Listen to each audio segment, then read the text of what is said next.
marcher, parler, sourire, manger, toutes nos fonctions sont contrôlées par notre cerveau. Un AVC, un acronyme pour dire accident vasculaire cérébral, est tout un événement qui apparaît de manière soudaine. Toute personne qui présente des signes d'alerte qu'on va développer plus tard doit être alertée et appeler le 15. Monsieur, eh oh, monsieur! Mademoiselle, ça va? Mon père a fait un AVC. Écoutez, c'est pas forcément grave. La samba de la nuit verte. Pour la nuit verte, la samba, quand la... Il débloque complètement. On va faire quelques tests. Héliotrope, mardi, mercanti. Bon, rassure-toi, rien n'est sorti dans la presse. Oh, je te lèche. Faut que j'aille voir la psychopathe. Quand vous vous souvenez pas d'un mot, essayez par un autre moyen. Un cheval qui court, on dit qu'il. Salope. Presque. Vous vous sentez comment aujourd'hui? Je veux partir d'ici. Bonjour monsieur, vous avez l'air en pleine forme. L'AVC est loin d'être une exception. On a un AVC toutes les 4 minutes et un Français sur 5 aura un AVC au cours de sa vie. On connaît tous une personne de notre entourage ou de notre famille qui a déjà présenté un AVC.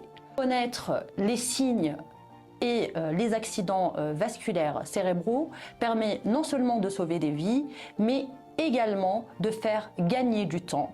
Cela évite des complications graves dont un handicap, parce que l'AVC est la première cause d'handicap acquis. L'AVC est également la première cause de mortalité en France. Alors, aujourd'hui, on va développer ensemble les signes qui peuvent alerter et orienter vers un AVC. Tout d'abord, abonnez-vous à ma chaîne YouTube pour avoir plus d'informations sur la neurologie. Et maintenant, c'est parti.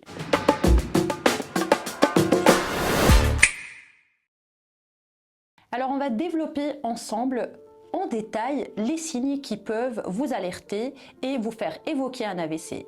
Alors tout d'abord, n'importe quel signe qui apparaît de manière brutale qu'on va développer doit vous faire alerter.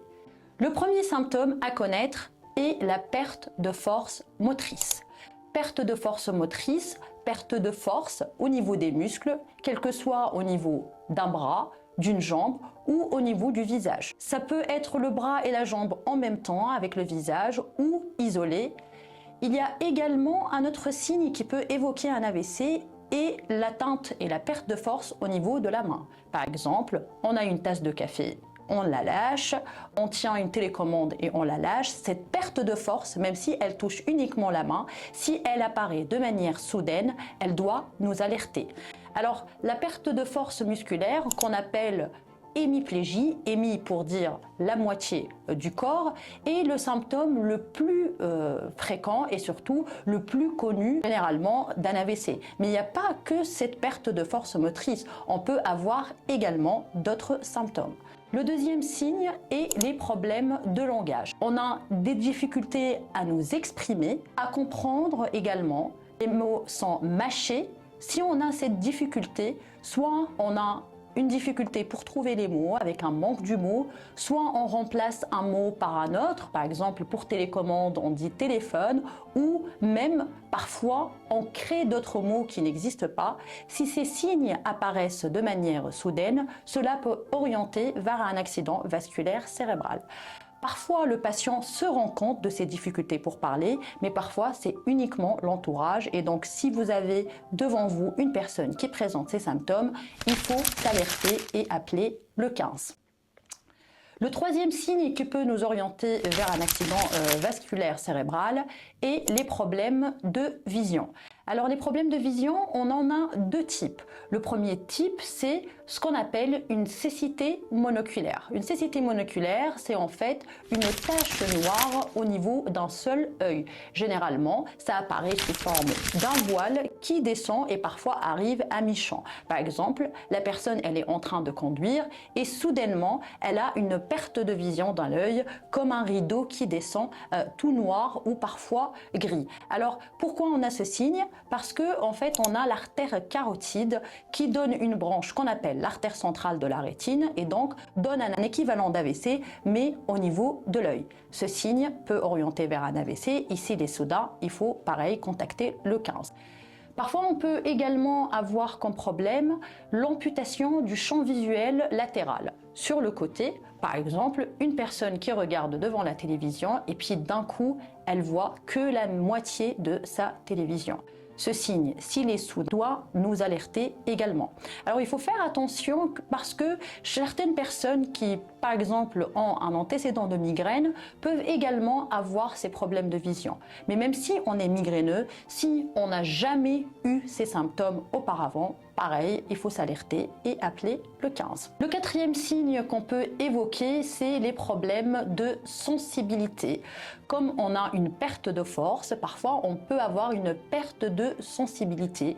Et en fait, on peut avoir pareil, un bras, une jambe ou au niveau du visage, une sensation d'engourdissement. Parfois, on a même une sensation de peau cartonnée, d'anesthésie, comme si on va chez le dentiste au niveau du visage, du bras ou de la jambe ou même au niveau de la main. Ces signes, s'ils apparaissent de manière soudaine, il faut pareil contacter le 15. Le cinquième signe, surtout, est sensation d'instabilité ou les vertiges. Alors les vertiges, c'est très difficile parce que ces signes peuvent orienter parfois vers une origine neurologique, une origine ORL ou une origine ophtalmologique. Ce signe n'est pas vraiment spécifique. Mais si on a une sensation d'instabilité et qu'on a du mal à marcher, on dirait qu'on est ivre et que ça apparaît de manière soudaine, ce signe peut orienter vers un AVC. Alors il y a un sixième symptôme que je veux évoquer avec vous, qui ce sont les maux de tête. Les maux de tête d'apparition brutale également. Parfois, si ces maux de tête, on n'en a jamais eu et qui sont très forts et de manière soudaine, parfois peuvent également nous orienter vers une hémorragie cérébrale. Et pareil, il faudra contacter le 15. Maintenant que vous avez tous les signes et que vous connaissez ces symptômes, si ces symptômes apparaissent de manière soudaine, il ne faut pas hésiter, il faut appeler le 15. Parfois, j'entends quelques patients dire « on ne va pas appeler le 15 pour pas déranger » ou par exemple « je vais m'endormir et je vais me réveiller ». Non. En fait, il faut appeler le 15 dès que vous avez le moindre doute et c'est le 15 qui vous oriente vers le centre le plus proche pour vous prendre en charge. Également, si ces symptômes sont transitoires, durent quelques secondes, quelques minutes ou moins d'une heure, cela est également un signe d'alerte et il faudra quand même contacter le 15. Voilà, si vous aimez cette vidéo, n'hésitez pas à mettre j'aime, un commentaire, de la partager et surtout abonnez-vous.